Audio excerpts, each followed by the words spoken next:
Hello, Wichita State and EMBA 809. Let's talk about Module 2, Discovering Diagnostic. Do I have something relevant for you? Here in DC at a Medicaid conference where we have this really interesting clash of innovation. Oh, shiny, new, look at these things. We can do this and this and this for you. And then on the other side, we have the inertia of long-standing government agencies with people who've worked there for 20, 30 years, done things the same way. Started with archaic old systems, had even older systems now. I don't know how it goes. It's like the opposite Benjamin Button, but that's what's happening. So I'm sitting there talking to the head of Medicaid innovation, and I simply asked her, I said, well, Vinu, how do you get state Medicaid departments to actually use any of the innovation that's here? And she looked at me, she said, I don't know. We have capital people coming in Friday, and we don't even know what to pitch them on how we can possibly do that. Now, there's an interesting use case for you. Tools that can help improve the lives of tens of millions of people through the Medicaid side of things, and they don't know how to get them to work on in the departments. So you can make all the greatest innovations in the world, and guess what? If you don't know how to deliver and implement, not going to happen. Today, let's talk about a couple of things. First off, why most pitches die in the first breath, why 80% of pitches fail, and how to never make that mistake again. Your pitch wasn't bad. Many of you, though, it was just too corporate. The brutal truth. I watched all 60-second pitches. Here's what I saw. 30 to 70% of those pitches were corporate jargon. We talk about a problem circumstance. Don't list out 5 different sets of corporate jargon. Tell me the problem. When you want to list out the benefits of the solution you're trying to implement, don't list out 7 different benefits of corporate jargon. Tell me what it actually is and give me the impact measurement. I want to know, is this going to save $500,000 a year? Is this going to save 50,000 hours of human effort for different types of roles here, other places? Is this going to save this much in lost shipping? What is this going to save? What is this going to cost? What kind of revenue is this going to generate that's not currently there? How do you have proof points for any of that? I'm much more interested in that than any bullet point of corporate jargon you could ever imagine. Not trying to be harsh. This is the fun part of the adventure because you live in a corporate world for a reason. You are an important piece of what happens in your organization. To innovate requires us to really take off a lot of that corporate hat and put on a hat of an innovator and think in that way. My job is to help you to do that. When you want to pitch an idea, don't sound like every other executive. Sound like you and sound like an innovator. All right. So, what you might want to do to prepare for your updated 60-second video this week, look at your old video. Count the jargon words. Play some jargon bingo. Do a jargon drinking game. No, actually, some of you probably shouldn't do that. Some of you might be okay. We'll see. Count the dollars or hours mentioned.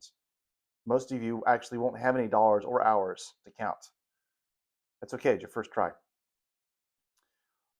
And make sure that as you do a rewrite of that pitch, you count the jargon. You know, your final elevator pitch will be 30 seconds, which is going to be real easy to cut the jargon out. We're going to get there. Clara Christensen has a cure for some of this. He would say the reason why some pitches fell flat is because they described attributes, not circumstances.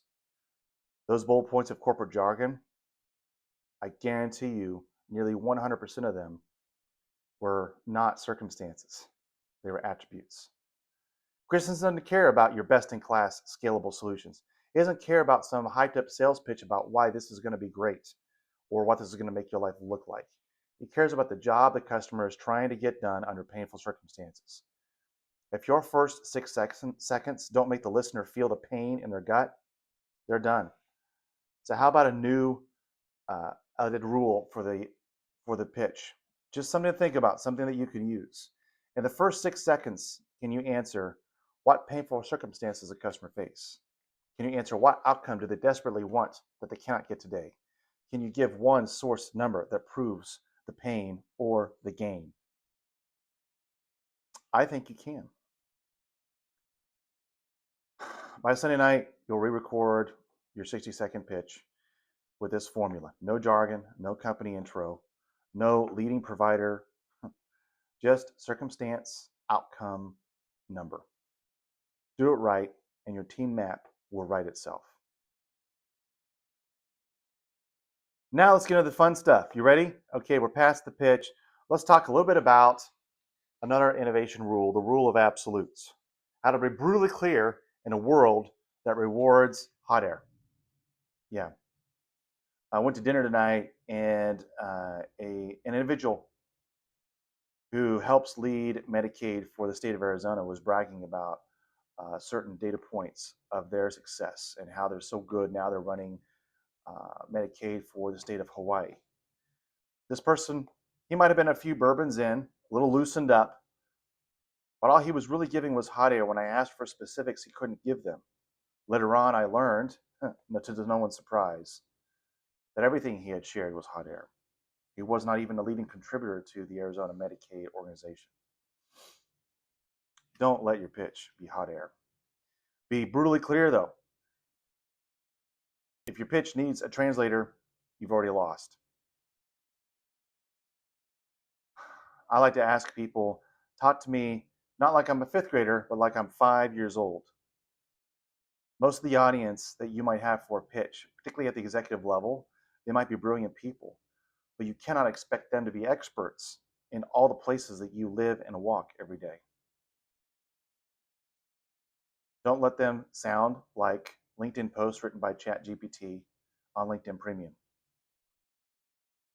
Let's talk about the rule of absolutes and apply it to pitching. The rule of absolutes means that you live by the absolute. You innovate by the absolute. You don't get into the gray space. For instance, if a customer says, I don't need that, you live as if they don't need that. You don't put some hope or fantasy out there thinking that if you change the color, they might want it. If you send an email out and you get 1.5% conversion rate to click through to your product offering, and you change the color of the button from red to blue, maybe it goes up to 1.6%. It doesn't go to 15% or 1.5. The rule of absolutes helps to make that very clear. The rule of absolutes also is great for decision making when you're ideating through the discovery and diagnostic of an innovation. The rule of absolutes helps you to quickly identify something that should be a part or should not be a part of that process. Discovery can help you weed some of that out. Discovery, for the example I used at the beginning of this lecture, includes how to actually implement an innovation inside a state Medicaid department. Because guess what? If you build it, they would come does not apply to innovation. Generally, it's the opposite. So part of the innovation is not just the innovation itself, but how to deliver it, how to execute it, how to implement it, in this case, for some of you, inside your organization. So discovery is not just going to say, here's how we can implement this, here's how we can pull this together. Discovery is also going to help you understand what you can carefully scope into this amount of effort. Not every part, not every problem circumstance, not every part of the problem statement should be scoped into what you're doing. In the Electrolex team project, you're going to have a lot of fun. You're going to identify all the problem points in discovery. You're going to diagnose all of them. You're going to talk about all of them quickly, but you're only going to focus and map out the one or ones that you can truly cure. In a pitch, the rule of absolutes means if the listener needs a jargon dictionary or a finance degree to understand your pain, you've failed. If they have to count on their hands the number of problem statements, you've failed. A thesis should be one, it should be simple. Now think about a 12-second version where you're asking for a massive investment.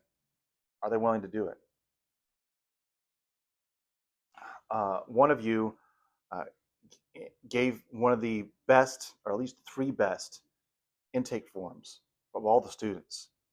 But when you stepped in front of the camera, you seemed relaxed. You didn't seem uptight or tense. I think you probably even read your 60 seconds. The problem is that it was complete jargon. Someone who didn't live in your world would not understand what it was. There were no numbers to quantify anything. And what that means is you simply weren't prepared to cure a problem, and you simply weren't able to describe and define that problem statement.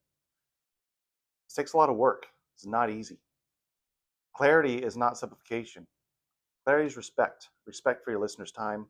Respect your idea enough to make it simple. Companies that win don't have better tech or transformation.